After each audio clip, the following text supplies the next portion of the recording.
है। इसके आगे कथा आती है समुद्र मंथन की। समुद्र मंथन ऐसी कथा है भाई बहनों कि इस एक कथा में भगवान के 3 अवतार हुए। लीला एक और भगवान के रोल 3 हुए। इसमें 3 बार अवतार भगवान का हुआ एक घटना के भीतर। ऐसी घटना है समुद्र मंथन। पहला अवतार कच्छप, दूसरा अवतार धन्वंतरी और तीसरा अवतार मोहिनी। 3 अवतार जिस नीलम भगवान को लेने पड़े हैं। ऐसी अद्भुत कथा है समुद्र मंथन की। बहुत ध्यान देकर सुनिएगा भाई बहनों। एक बार दुर्वासा ऋषि के श्राप से देवता लोग दैत्यों से हार गए। दुर्वासा श्राप दे दिए, देवताओं तुम परास्त हो जाओगे, तुम सब दर दर की ठोकरें खाओगे, तुम्हारा सब छिन जाएगा। अब दुर्वासा जी का श्राप फलीभूत हुआ। दैत्यों ने फायदा उठाया, देवताओं को जीत लिया, स्वर्ग पर कब्जा कर लिया। इंद्र की गद्दी पर दैत्यराज बलि बैठ गया और बेचारे सब देवता पहाड़ों में, कंदराओं में, सब जहां तहां भूखे प्यासे फिर सब भगवान के पास इकट्ठा हुए। ठाकुर जी ये कब तक चलेगा? हमारा घर कब्जा हो गया। वो बलवान हैं तो ठीक है, लेकिन हमारा घर ही छीन लिए सब राक्षस लोग। हमारी कुर्सी पर बलि बैठ गया, कुछ करो सरकार। तो भगवान ने कहा देवताओं बस एक ही उपाय बचा है, तुम सब अमृत पियो तो जी सकते हो। अमृत पी लो तो तुम सब दैत्यों पर भारी पड़ जाओगे और तुम्हारी विजय हो जाएगी। तो देवताओं ने कहा सरकार अमृत है कहां? कहां मिलता है? गोला बाजार की बड़हलगंज की दोहरी घाट कहां मिलता है? तो भगवान ने कहा वो किसी मार्केट में नहीं मिलता है, उस समुद्र में है। उस समुद्र से प्रकट करना पड़ता है और उसके लिए समुद्र मंथन करना पड़ेगा आपको। मंदराचल पहाड़ की मथानी बनाओ, वासुकीनाग की रस्सी बनाओ और दैत्यों को भी इस काम में मिलाओ। अमृत का प्रोग्राम बताओ, दैत्य भी इसमें मिले। तुम्हारे अकेले बस का नहीं है, बहुत बड़ा काम है। समुद्र मंथन करोगे तब उसमें से अमृत निकलेगा। लेकिन एक बात भगवान ने और कही थी, बहुत ध्यान देकर सुनिएगा। अमृत निकलने के पहले 2 आइटम निकलेंगे। अमृत तो निकलना ही है, वो लास्ट आइटम है। उसके पहले 2 चीजें बाहर आएंगी। एक, पहले विष निकलेगा। तो जब विष निकले तो डरना मत। अब विष के बाद फिर रत्न निकलेंगे, कुछ संपत्ति, कुछ माल आएगा बाहर। तो विष आए तो डरना मत और माल आए तो फंसना मत। विष से डर जाओगे तो अमृत से वंचित रह जाओगे और माल में फंस जाओगे तो अमृत से वंचित रह जाओगे। दोनों को क्रॉस करना है तब अमृत की प्राप्ति होगी। और उसको जब पी लोगे तुम लोग तब अमर हो जाओगे और तब तुम दैत्यों पर भारी पड़ जाओगे। अब तो देवता लोग दैत्यों के पास गए, अमृत का पूरा प्रोग्राम समझाया। मंदराचल पहाड़ की मथानी बनाई गई, वासुकीनाग की रस्सी बनाई गई और ज्यों उसको डाला गया पानी में, मंदराचल पहाड़ को वो डूबने लगा। अब पहाड़ कहां रुकेगा पानी में? डूबने लगा। तो देवता चिल्लाए ठाकुर आपने ही जो बताया हमने किया, ये तो मथनी जा रही पानी में, पहाड़ डूब रहा पानी में, कैसे मथेंगे? तब भगवान ने फिर एक बहुत विशाल अवतार धारण किया है। विशाल कमठ। कमठ माने क्या होता है? कछुआ। कछुआ, विशाल कछुआ बन के ठाकुर जी प्रकट हुए और समुद्र के पानी में प्रवेश कर गए और अपनी कठोर पीठ के ऊपर उस मंदराचल पहाड़ को धारण कर लिया। फिर देवताओं से कहा अब मत हो कोई चिंता, लेकिन 2 बातें याद रखिएगा। अमृत पाना है तो जहर और रत्न दोनों से बचना होगा आपको। मंथन शुरू हुआ। अब उधर मंथन शुरू हुआ, इधर थोड़ा सा हम लोग कथा का चिंतन कर लें। इस कथा का वास्तविक अर्थ क्या है? बहुत ध्यान देकर सुनिएगा। आज थोड़ा सा हमारी समस्या को आप समझ रहे हैं। मैं बहुत मुश्किल से बोल पा रहा हूँ, तो थोड़ा सा आप लोग ध्यान देते रहेगा। कुछ शब्द अगर फंस जाएं, इधर वाला हिस्सा बहुत अर्जेंट हो गया है, आधे मुंह काम कर रहा है, तो कोई शब्द अगर मिस हो जाए तो बोलने में उसको थोड़ा ध्यान लगाइएगा आप लोग। इस कथा में 2 लोग हैं, देवता और दैत्य। और ये दोनों आइटम बाहर नहीं होते हैं, दोनों आइटम भीतर होते हैं। देवता माने आपके सद्गुण, आपकी अच्छाइयां, ये देवता ग्रुप है। और आपके भीतर एक और पार्टी है, आपके दुर्गुण, आपकी बुराइयां, वो दैत्य पार्टी है। गीता में यही 2 नाम लिखे हैं, आसुरी संपदा और दैवी संपदा। इंसान की जो आसुरी संपदा है, जो हमारी आसुरी प्रवृत्तियां हैं, जो हमारे आसुरी सब लक्षण हैं।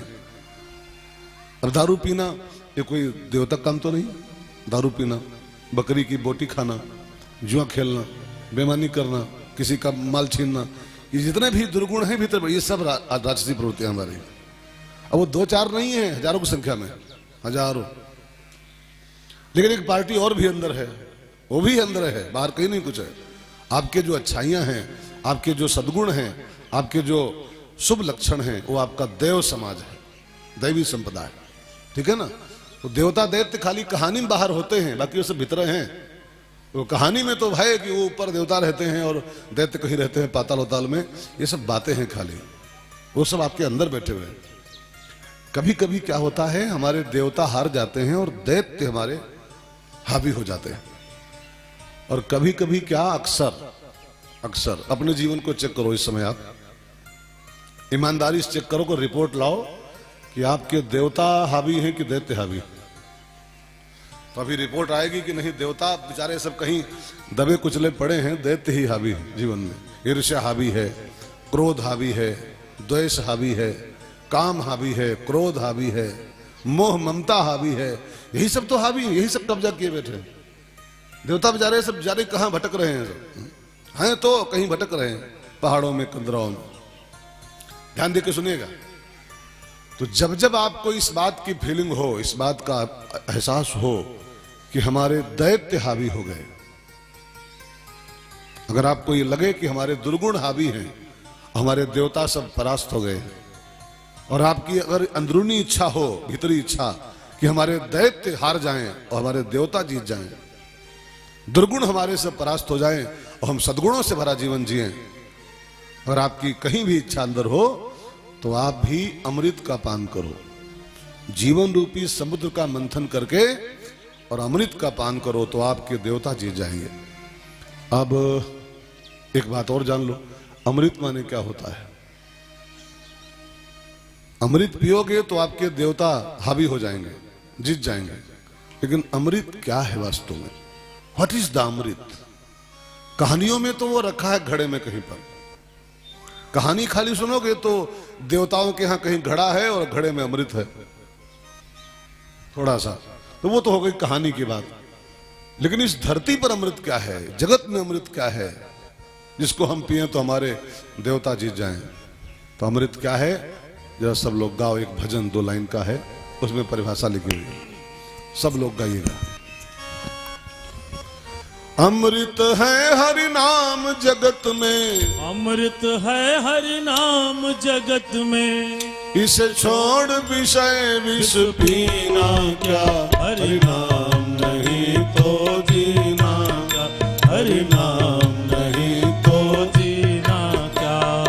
अमृत है हरि नाम जगत में, अमृत है हरि नाम जगत में, छोड़ विषय विष पीना क्या, हरि नाम नहीं तो जीना, गावा गावा। हरि नाम नहीं तो जीना क्या। काल सदा अपने रस डोले, ना जाने कब सिर चढ़ बोले, काल सदा अपने रस डोले, ना जाने कब सिर चढ़ बोले। हरि का नाम जपो निशिवासर, हरि का नाम जपो निशिवासर, इसमें वर्ष महीना क्या, हरि नाम नहीं तो जीना क्या, हरि नाम नहीं तो जीना क्या, हरि नाम नहीं तो जीना क्या, हरि नाम नहीं तो जीना क्या। अभी इस भजन में बिल्कुल क्लियर कट लिखा हुआ है, अमृत है हरिनाम जगत में। वो बादर में वो देवताओं के यहाँ घड़े में रखा है, वो उसको बिल्कुल छोड़ दो। अमृत है हरिनाम जगत में, भगवान का नाम अमृत है, भगवान की कथा अमृत है। तव कथा अमृतम, गोपियां कहती हैं ठाकुर तुम्हारी कथा अमृत है। भगवान की भक्ति अमृत है, भगवान का भजन अमृत है। जब साफ साफ ग्रंथों में ये सब नाम लिखे हैं, भजनामृतम, कथामृतम, नामामृतम, तो फिर उस घड़े वाले के पीछे कहे पड़े हो यार कि देवताओं के यहाँ घड़ा है और घड़े में अमृत है। कथा अमृत भगवान की है, भजनामृत है, भक्ति अमृत है कथा संसार में, नाम भगवान का अमृत है। तो अगर आपको अंदर से तनिक भी ये इच्छा हो कि हमारे देवता जीते, हम सद्गुण से संपन्न जीवन जिए, तो खूब भगवान का नाम जपो, खूब भगवान की कथा का श्रवण करो। नाम जपोगे, कथा सुनोगे, भजन करोगे, भगवान की भक्ति करोगे, ये सब अमृत हैं। और इसको जो पी लेगा उसके दैत्य सब हार जाएंगे। भजन जो करता है उसकी बुराई नहीं जीत पाती, भजन करने भक्ति करने वाले की बुराई नहीं हावी हो पाती। अरे भक्ति छोड़ो यार, खाली भक्ति के थोड़े चिन्ह लगा लो आप, ये चंदन, माला, खड़ुआ और धोती कुर्ता पहन लो। भक्ति नहीं है, भक्ति के खाली निशान है, भक्ति के चिन्ह हैं। धोती कुर्ता पहन लो, चंदन लगा लो, तुलसी की माला पहन लो और खड़ुआ पहन लो, तो आपसे फिर उल्टा पुल्टा काम कोई हो नहीं पाएगा। आप दारू दुकान खड़े नहीं पाओगे, पान की दुकान पे आप खड़े नहीं हो पाओगे, आपको वो कपड़े रोकेंगे। अरे चंदन लगाए हो, कहां खड़े हो यार, माला पहने हो, कहां खड़े हो, माथा पोते हो, क्या कर रहे हो। ये भक्ति नहीं है, खाली डुप्लीकेसी है, खाली भक्ति के चिन्ह। हम लोग हैं ना सिनेमा के बड़े शौकीन, हम लोग, हमने अपने की बात कर रहा हूं, बहुत शौकीन, लेकिन हम नहीं जा पाते हैं। अंदर से बहुत लहर आती है कि चलो देख आए बजरंगी भाईजान, लेकिन अंदर से मन है देखने का, लेकिन ये कपड़े रोक लेते, ये चंदन रोक लेता है। ये सिनेमा जाओगे, लोग क्या कहेंगे, बाबा पिक्चर देखने आया, बाबा सिनेमा हॉल आया। अंदर से मन है तब भी बुराई नहीं कर सकते हैं, खुरापात नहीं कर सकते हैं। पान की दुकान पे खड़े नहीं हो सकते हैं, गुटखा की दुकान पर लोग क्या कहेंगे कि बाबा यहां खड़ा है, गुटखा खोया है कहा। सोचिए, भक्ति छोड़ो, खाली भक्ति के कुछ चिन्ह धारण कर लो केवल, तो आप तमाम बुराई से बच जाओगे। और कहीं सच्ची भक्ति आ जाए, अमृत आ जाए, तो आपके समस्त दैत्य हार जाएंगे और आपके देवता जीत जाएंगे। बस भजनामृत, भक्ति अमृत, नामामृत का पान करो। जो भजन करते हैं वो हर बुराई से बच जाएगा, हर बुराई से बच जाएगा, हर बुराई से बच जाएगा, हर बुराई से बच जाएगा, राम कहने से तर जाएगा, राम कहने से तर जाएगा, ना रहेगी तमन्ना कोई, ना रहेगी तमन्ना कोई, ना रहेगी तमन्ना कोई, ना रहेगी तमन्ना कोई, हर बुराई से बच जाएगा, हर बुराई से बच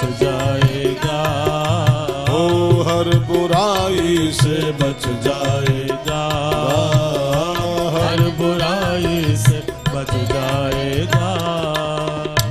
तो भजन करने वाले को कोई बुराई छू नहीं सकती। कबीरदास ने कहा है ना, वो कौन सा पद है उनका, दास कबीर ने ऐसी ओढ़ी, कैसी ओढ़ी कि ज्यों की त्यों धरी दीन ही चदरिया, एक भी दाग नहीं लगने दिया चादर में हमने अपने। जो भजन करता है उसकी चादर में एक दाग नहीं पड़ता है कभी भी। ज्यों की त्यों धरी दीन ही चदरिया। अगर भजन करोगे तो आपकी चादर में कोई दाग नहीं लग सकता कभी। अगर भक्ति करने वाला कहीं बुराई की ओर चल भी पड़ता है तो भगवान उसको बचा लेते हैं। हम लोग भजन ही तो करते हैं, खाली बस भजन करते हैं, कथा बांचते हैं और कितनी सोसाइटी ज्वाइन करते हैं, कहां कहां घूमते हैं, लेकिन कोई बुराई टच, ये घमंड नहीं। हालांकि भरोसा नहीं होता है जीवन का कब बुराई टच कर जाए, लेकिन इतना तो भरोसा भगवान के नाम पर हमको है ही है, भजन पर अपने। भजन ही का तो केवल प्रभाव है कि देश विदेश, गांव गांव, नगर नगर, शहर शहर, कितने कितने दुष्टों के बीच में रहना पड़ता है कभी कभी, लेकिन फिर भी कोई बुराई छूती नहीं है, टच नहीं कर पाते। ज्यों की त्यों धर दीन ही चदरिया। भजन करोगे तो आपकी बुराई हारी रहेगी, आपकी अच्छाई, यही तो देवताओं की विजय है। लेकिन एक बात बहुत ध्यान देने वाली है, भक्ति के अमृत के पहले दो चीजों से सावधान रहना पड़ेगा। विष निकलेगा शुरू में, उससे बचना पड़ेगा, और बाद में कुछ माल आएगा, उससे भी बचना पड़ेगा। जो विष में फंस गया, डर गया, वो भी गया काम से। और भक्ति में जो माल आने शुरू होते हैं भक्ति के पहले, मालम जो फंस गया, मालम, वो भी गया भक्ति से। दो बाधाएं हैं भक्ति में, एक भय और एक लोभ। पहले भय आता है, विष माने भय, विष माने विषमता, विष माने प्रतिकूलता, विष माने भक्ति की शुरुआत में कुछ कठिनाइयां आती हैं, भक्ति की शुरुआत में कुछ डिफिकल्टीज आती हैं, वही विष का निकलना है। अब उस विष को जो नीलकंठ बन के पान कर जाता है, विष को पीना पड़ता है। भक्ति की शुरुआत बहुत आसान नहीं है। मैंने एक संत को सुना था, बहुत ध्यान देकर सुनिएगा आप लोग भी। एक संत बोल रहे थे कि धर्म की शुरुआत थोड़ी कठिन होती है और अधर्म की शुरुआत बड़ी मीठी होती है। नहीं समझे? धर्म की शुरुआत थोड़ी कठिन होती है, परिणाम अच्छा होता है, और बेमानी मक्कारी की शुरुआत बड़ी मस्त होती है, लेकिन परिणाम बड़ा भयावह होता है। अब भक्ति करो ना, शुरू में बहुत कठिनाई आपको आएगी, बड़ी बाधाएं आएंगी, लेकिन बाद में बहुत मौज आती है। और अधर्म करो, नंबर 2 के काम करो, शुरू में बहुत मौज आती है। 2 साल में स्कॉर्पियो ले आओगे, 2 साल में गोरखपुर में घर हो जाएगा आपका, 3 साल में 15,000 का सूट पहन लोगे, बहुत मौज है शुरू में। लेकिन अधर्म का जब परिणाम आना शुरू होता है, बेमानी मक्कारी का, तब अच्छे की नानी याद आती है। तो भक्ति की शुरू में कुछ विष निकलता है। जब आप भक्ति पाने के लिए, भक्ति अमृत है, ध्यान देकर सुनना, और जब अमृत पाने के लिए आप साधना शुरू करोगे, प्रयास शुरू करोगे, मंथन शुरू करोगे, तो पहले अमृत नहीं मिलेगा, पहले आपको जहर मिलेगा। हलाहल जहर निकला। जब जहर निकला तो भगवान महादेव का आवाहन किया गया, और महादेव जी को बुलाया गया, बाबा आप ही इसको पी पाओगे, पियो। और महादेव जी आए, राम का नाम लिया और सब विष पी गए। देखो, ये सब खाली बातें हैं, इसका एक सिद्धांत समझिए आप। जब विष निकले तो महादेव का आवाहन करो। विष माने विषमता, विष माने कुछ प्रतिकूलता, विष माने कुछ ऐसी घटना जो आपको अच्छी नहीं लग रही, आपको नहीं सुहा रही। और जब जब आपके प्रतिकूल कोई घटना घटे जीवन में, उस समय आप महादेव का आवाहन करो, शिव जी का। महादेव ही उस विष को पी सकते हैं। महादेव माने, शंकर माने क्या होता है जी?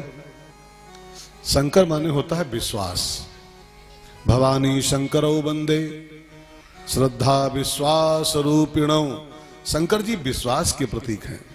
और जब जब कुछ मुसीबत के दिन आए, मुश्किल के दिन आए, जब जब कोई कठिनाइयों का दौर जीवन में आए, तब विश्वास का आवाहन करो। अब विश्वास कायम करो अपना कि नहीं नहीं ठीक है, थोड़ा बहुत मुश्किल चल रहा है, लेकिन ठाकुर मेरे साथ है, मेरे साथ ठाकुर है, वो सब बचाएगा हमको। मतलब विश्वास रखो उस समय, और विश्वास से राम का नाम जपो। विश्वास से राम का नाम जपोगे तो आप नीलकंठ बन जाओगे और आप सारे विष को पी जाओगे। जो विश्वास से राम का नाम जपता है, शंकर जी आके राम नाम जपे थे तब विष पी पाए थे। शंकर बने विश्वास, राम नाम जपे, विश्वास के साथ राम नाम जपिए, तो आपके जीवन की कठिनाइयां, उनका जो दौर जीवन में आता है वो सब निकल जाता है। कभी कभी अपने जीवन को आप चेक करो, कभी कभी आपके जीवन में ऐसा झंझावात आता है, ऐसी चक्रव्यूह घूमती है, लगता है कि पूरा जीवन तबाह हो जाएगा, सब घर परिवार सब तबाह हो जाएगा। ऐसी मुश्किल जीवन में कभी कभी आती है, लेकिन भरोसा रखो, विश्वास रखो, वो आएगा वो सुनामी जैसा, और फिर धीरे धीरे धीरे धीरे सब शांत हो जाएगा। कई बार हमारे घरों में आता होगा, कई बार आपके जीवन में आता होगा, ये अब गए, अब तो सब सर्वनाश हो जाएगा, अब गए सब कुछ। विश्वास रखिए कि मेरे सिर पर सीताराम, विश्वास ही काम आएगा उस समय, शंकर ही काम आएगा उस समय।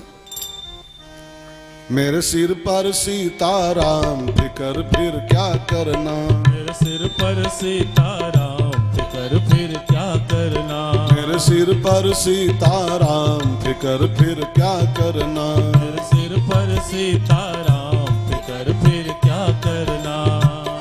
फिकर फिर क्या करना, फिकर फिर क्या करना, फिकर फिर क्या करना, फिकर फिर क्या करना। तेरे बिगड़े बनेंगे काम फिकर फिर क्या करना। तेरे बिगड़े बनेंगे काम फिकर फिर क्या करना। मेरे सिर पर सीताराम फिकर फिर क्या करना। मेरे सिर पर सीताराम फिकर फिर क्या करना। जो जन राम कथा सत्संगी, जो जन राम कथा सत्संगी, दिन के सहायक श्री बजरंगी। ओ दिन के सहायक श्री बजरंगी। जो जन राम कथा सत्संगी, दिन के सहायक श्री बजरंगी। अतुलित बल के धाम फिकर फिर क्या करना। अतुलित बल के धाम फिकर फिर क्या करना। तेरे सिर पर सीताराम फिकर फिर क्या करना। मेरे सिर पर सीताराम फिकर फिर क्या करना। विश्वास ही वो तत्व है जो जीवन की मुसीबतों को, कठिनाइयों को, विष की धाराओं को राम का नाम लेके हजम कर सकता है। शंकर जी आए, राम का नाम लिया और सारा विष भरे अंजुली में सब पी गए। लेकिन एक बात और जाना, खाली विष नहीं पिए थे, राम मिला के पिए थे। उसमें विष लिए और राम का नाम लिए, विष प्लस राम, तब पिए थे। खाली विष पीते तो शंकर जी की अब तक कब की तरह ही हो चुकी होती, कब की भंडारा हो चुका था उनका अब तक। लेकिन शंकर जी खाली विष नहीं पिए थे, विष में राम को मिला के पिए थे, है ना। मिलाओ जरा, विष plus Ram is equal to विश्राम। विश्राम, विष तो आपको भी पीना पड़ता है बीच बीच में। दुनिया में अगर आए हो तो जीना ही पड़ेगा, जीवन है अगर जहर तो पीना ही पड़ेगा। पीना ही पड़ता है बीच बीच में, पीना ही पड़ता है। कौन है माई का लाल दुनिया में जिसकी मुसीबत नहीं आती, जीवन में कठिनाई नहीं आती? कभी आती है, सबको आती है, बड़े बड़ों को आती है। लेकिन जब जब विष आए, बस विष में राम को मिला दो। अब विष में राम को मिला के पियो तो विश्राम की प्राप्ति आपको होगी। शंकर जी विष में राम को मिला के पी गए, और फिर जब विष का प्रभाव समाप्त हो गया और मंथन आगे चला, तो विष के बाद फिर ये आना शुरू हुआ, एक से एक माल आने शुरू हुए। ये कौस्तुभ मणि, ये अरावत हाथी, उच्चश्रवा घोड़ा, चंद्रमा, रंभा, मेनका, उर्वशी, अप्सराएं, देख चकाचक माल। लेकिन भगवान ने देवताओं को पहले ही इंडिकेट कर दिया था, विष से डरना मत और चकाचक माल में फंसना मत, तब अमृत मिलेगा। जो विष से डर गया और माल में फंस गया, दोनों तरीके से गया आदमी। भक्ति के पहले ये दोनों समस्याएं आती हैं, कुछ प्रॉब्लम आती हैं, फिर बहुत मालव आता है। एक से एक सेठ आते हैं माल लेकर के, बाबा ये रहा मेरी ओर से, गुरुजी ये रहा मेरी ओर से। और जो बाबा वो फंसे वो सोना चांदी में, सोना ले जा रहे और चांदी ले जा रहे हैं, तो फिर बाबा गए काम से, गए अमृत से वंचित। तो रत्न में देवता फंसे नहीं, विष से डरे नहीं, शंकर जी उसको पी गए। और रत्नों को देवताओं ने स्वीकार नहीं किया, को रत्न वो सब दैत्य ही संभालते गए माल पूरा। और जब बहुत माल संभालता है वही आगे चल के फिर इसमें फंस जाता है। आगे निकली दारू, शराब की भट्टियां, बोतलें, विस्की, अंगूरी, रम, ठर्रा, एक से एक पाउच बाहर आया। तो देवता नहीं उसको छुए दारू को, दैत्य ही पी गए। जो बहुत माल संभालता है वही दारू पीता है, माल में जो फंसा वही बाद में दारू पीता है। हमारे संतों ने कहा है ना, पैसे के पीछे दो बातें छिपी होती हैं। बहुत पैसा अगर इकट्ठा किया आपने, बहुत पैसा, अधिक पैसा इकट्ठा कर लिया, तो पैसे के पीछे दो बुराइयां ऑटोमेटिक छिपी होती है पैसे के पीछे। कौन कौन? एक सुरा और दूसरे सुंदरी। सुरा माने जानते हैं, और सुंदरी माने, सुंदरी माने हाँ, बोलो हो कुसार है, हाँ औरत, हाँ ठीक ठीक सही पकड़े आप। सुरा और सुंदरी, ये अर्थ के पीछे दो अनर्थ लगे होते हैं। जो बहुत पैसा इकट्ठा करता है वही दारू पीता है, और जब बहुत पैसे वाला होता है वही कबूतरबाजी भी करता है, कौन होटल में अच्छी अच्छी मिलती है, हाँ? वही ढूंढता घूमता है। अच्छा, मतलब भर को हो तो ये सब हो पाएगा? हमारे संत पागल नहीं थे। हमारे संतों ने भगवान से कहा था, साईं इतना दीजिए जामे कुटुंब समाए, और मैं भी भूखा ना रहूं साधु न भूखा जाए। ज्यादा नहीं चाहिए हमको, ज्यादा धन होगा तो उसके पीछे दो मुश्किल खड़ी होंगी आपके साथ, आप चाह के भी नहीं बच पाओगे। सुरा सुंदरी उसके पीछे लगी हुई है, धन के पीछे। अभी देखिए दैत्य लोग दोनों फंसेंगे भैया। सुरम फंस गए, अभी सुंदरी आएगी तो फंस जाएंगे। मोहिनी सुंदरी है वो, तो पहले सुरम फंसे फिर सुंदरी में फंसे। जो माल में फंसेगा वही सुरा सुंदरी में फंसेगा, हिसाब सा सिद्धांत ही है। इसलिए थोड़ा माल कम कम रखो। पानी बाढ़े नाव में, घर में बाढ़े दाम, दो हाथ हो लीजिए। अच्छा एक बात बताओ, साइकिल के टायर में हवा कम हो तो साइकिल चलेगी, और ज्यादा हो जाए तो भ्रष्ट हो जाएगी। बस एक ही नियम है, मात्रा में हवा होनी चाहिए।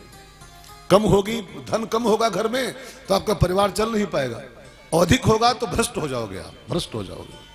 जिसके जिसके पैसा अधिक है जाके उसको चेक करो, भ्रष्ट है वो, चेक करो उसको जाके। 1-आधा% कोई रेयर केस में भले पैसा भी हो और सन्मति भी हो, नहीं तो संपत्ति और सन्मति संग संग रहते ही नहीं, रहते ही नहीं। दोनों का 36 का आंकड़ा है। संपत्ति अधिक हुई कि सद्बुद्धि गई, सन्मति गई। इसलिए कम ही चाहिए। जब टायर में हवा ज्यादा हो जाए तो लकड़ी डाल के छूछी मां थोड़ी हवा कम करो, न दगी धरी पहिया, टायर भ्रष्टा धरा है। ऐसे ही जब जब घर में पैसा लगे कि ज्यादा बढ़ रहा है, थोड़ा दान पुण्य, मंदिर स्कूल विद्यालय बना करके कुछ कम करो, उसमें से कम करो, नहीं भ्रष्ट हो जाओगे।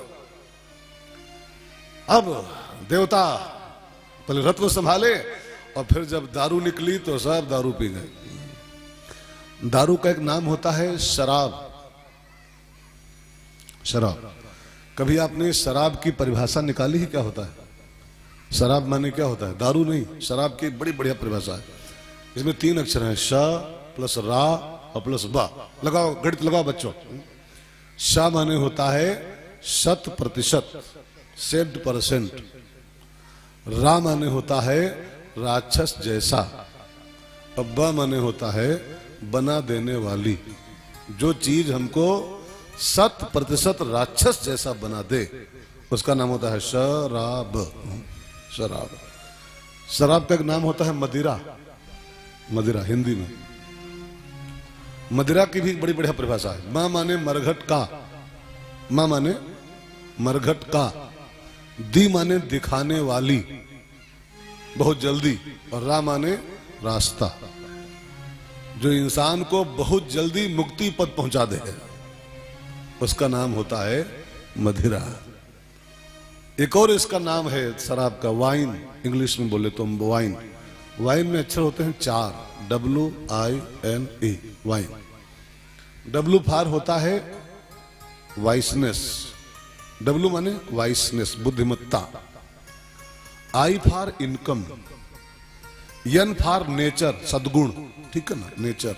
और E फार इंड, जो हमारे जीवन से 3 वस्तुओं का इंड कर दे, वाइसनेस, इनकम और नेचर। इन 3 चीजों का जो इंड कर दे जीवन में से, उसका नाम होता है WINE। अब इतना सब कुछ व्याख्या करने के बाद भी जो पिए वो क्या कहा जाए?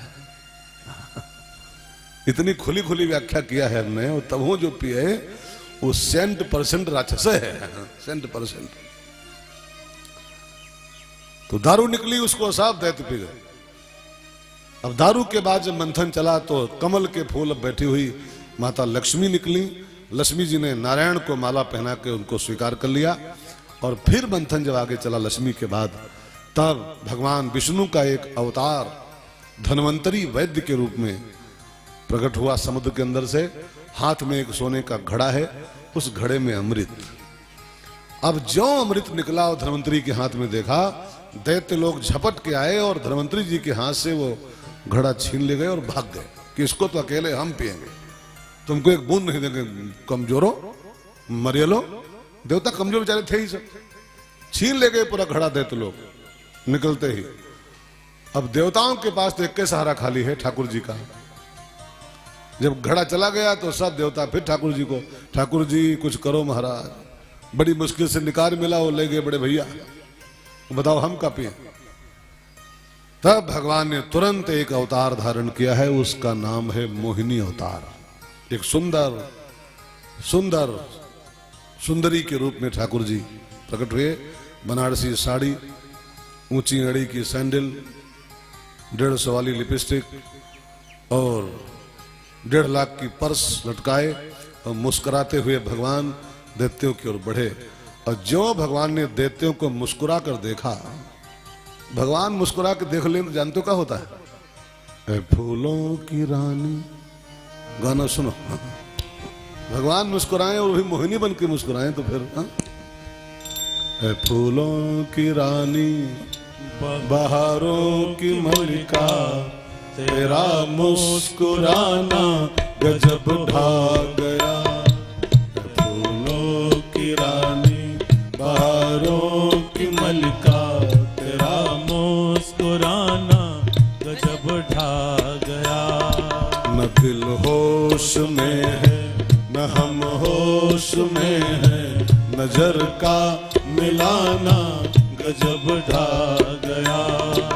फूलों की रानी, बहारों की मलिका, तेरा मुस्कुराना गजब ढा गया। भगवान मोहिनी मुस्कुराए दैत्यों की ओर, मुस्काए तो गजब ढा दिया।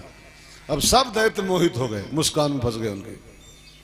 तेरी मंद मंद मुस्कनिया पे बलिहार प्यारे जू, सब दैत्य बलिहारी हो गए मुस्कान देखते ही। और भगवान को सब घेर लिए, मोहिनी भगवान को। Madam what is your name? Madam where do you live? Madam are you married और अनमैरिड? और जिसके हाथ में घड़ा था ना, वो तो बढ़ा और पूरा घड़े थमा दिया। मैडम ये तुम सब ले लो घड़ा पूरा, लेकिन तुम मुझसे शादी करो। भगवान ने झपट के वो घड़ा पहले अपने काबू किया, और फिर प्रभावित तो दैत्य सब थे ही, इंप्रेस्ड तो थे ही मुस्कान से। भगवान ने कहा शादी वादी की बात बाद में की जाएगी, पहले तुम लोग 2 लाइन लगाओ, देवता और दैत्य, और मैं अपने हाथों पिलाऊं, सबको बांटूं। दैत्यों ने कहा अरे मैडम तुम पिलाओ तो तुम्हारे हाथ से एक ही बूंद काफी है, आपके हाथ से मिले तो क्या कहना, एक तो अमृत फिर आपके हाथ से।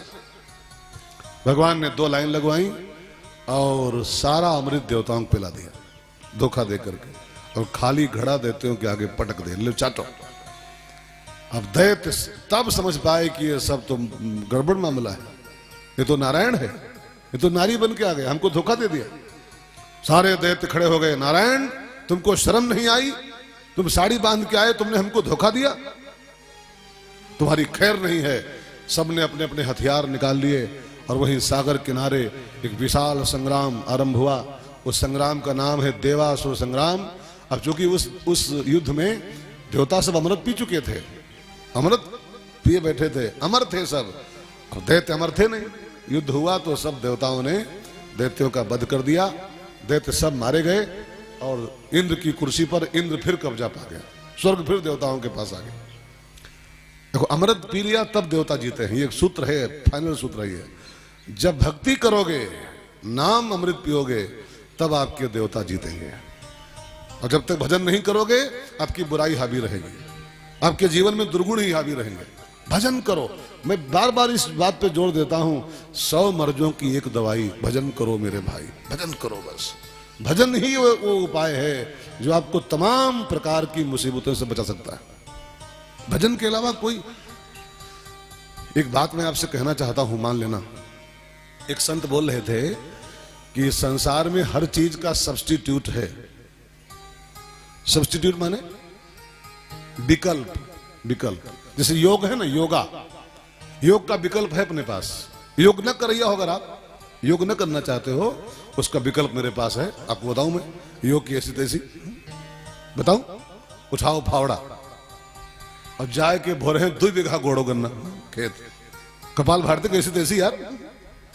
हाँ हाँ, झूठ नहीं कह रहा हूं, उसका विकल्प है अपने पास। मेहनत करो, कस के पसीना बहाओ खेतों में, कपाल भारती उल्लम विलोम जाए जहन्नुम। ये तो उनके लिए है जो एसी के बाहर नहीं निकलते हैं, फिर नाक दबाते हैं, ये सब उनके लिए होता है। खाए बैठे हैं, खाली हजम करने को जुगाड़ है नहीं। योग का विकल्प है, ज्ञान का विकल्प है, वैराग का विकल्प है, लेकिन भजन का कोई विकल्प नहीं है। भजन बस भजन ही करना पड़ेगा, दूसरा कोई रास्ता नहीं। योग न करो तो फावड़ा चलाइए, उसका विकल्प है, लेकिन भजन नहीं करोगे तो कल्याण नहीं होगा आपका। भजन तो करना ही पड़ेगा, उसका कोई सब्स्टिट्यूट नहीं बना संसार में।